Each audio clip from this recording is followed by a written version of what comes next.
Kebetulan gue udah lama banget gak cerita horor, dan kemarin di FYP gue itu muncul ceritanya hantu Herlina. Terus kayak gue baru pertama kali denger jujur hantu Herlina, terus langsung gue cari lah nih di Google gitu, siapa sih hantu Herlina ini, dari mana asalnya, dan gue dapetin sekarang gue mau bahas hantu Herlina. Ini sumbernya gue dapetin dari internet, kalau misalnya salah mohon dikoreksi. Jadi cerita horor ini tuh beredar di Jawa Timur, tepatnya di pondok pesantren yang ada di daerah Lamongan. Nah, si Herlina ini merupakan santriwati. Sebenarnya seperti santri pada umumnya aja sih, cuma di sana tuh dia ngerasa dia tuh nggak diperhatiin sama orang-orang di luar sana.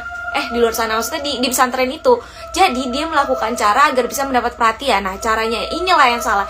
Dia malah mengambil batu akik dari kiai yang mengajar di pesantren tersebut. Nah, si Herlina ini tertangkap basah oleh santri lainnya. Jadi pas melakukan pencurian dia lagi basah gitu. Jadi pas ditangkap dia lagi basah-basah, enggak dong. Maksudnya dia pas lagi nyuri langsung ketahuan sama santri lain, terus diaduin lah ke kiai yang punya cincin akik ini, dan akhirnya dihukum sesuai dengan peraturan yang ada di pesantren tersebut.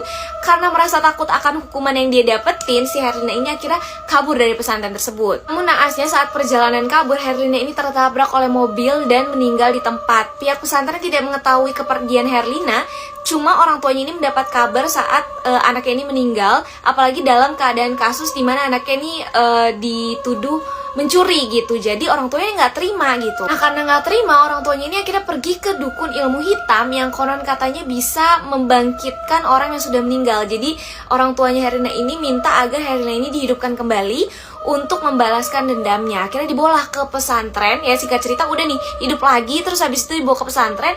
Nah, pihak pesantren ini kan tadi kan nggak tahu kan kalau misalnya si Herlina ini kabur. Jadi pihak pesantren juga nggak tahu kalau sebenarnya Herlina ini sudah meninggal.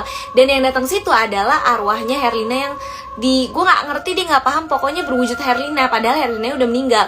Dan akhirnya kasus pencurian itu kan ditutup dan pihak pesantren ini menerima kembali Herlina. Ya udah, masuklah seperti santri pada umumnya lagi nih si Herlina. Perubahan sikap Herlina ini disadari oleh teman-teman sekamarnya. Jadi si Herlina ini kerap kali dia cuma diem aja, terus mukanya pucat pasi. Terlebih lagi dari koper Herlina ini tercium bau busuk. Nah, pada saat si Herlina lagi nggak ada di kamarnya, dibukalah sama teman-teman sekamarnya untuk melihat isi kopernya tersebut, karena bau bet bangke gitu kan. Pas dibuka ternyata adalah darah yang berbau busuk dan berbaunya tuh menyengat banget. Kaget dong teman-temannya. Konon katanya saat menghidupkan kembali Herlina ini tuh ada syarat di mana nanti si Herlina ini akan menjadi hantu penyedot darah. Nah, karena pada suatu malam nih pernah ada kejadian pada malam Jumat Kliwon, ini si Herlina minta ditemenin sama pengurus pesantren untuk ke kamar mandi. Tapi udah 2 jam di kamar mandi, ini si Herlina nggak keluar-keluar.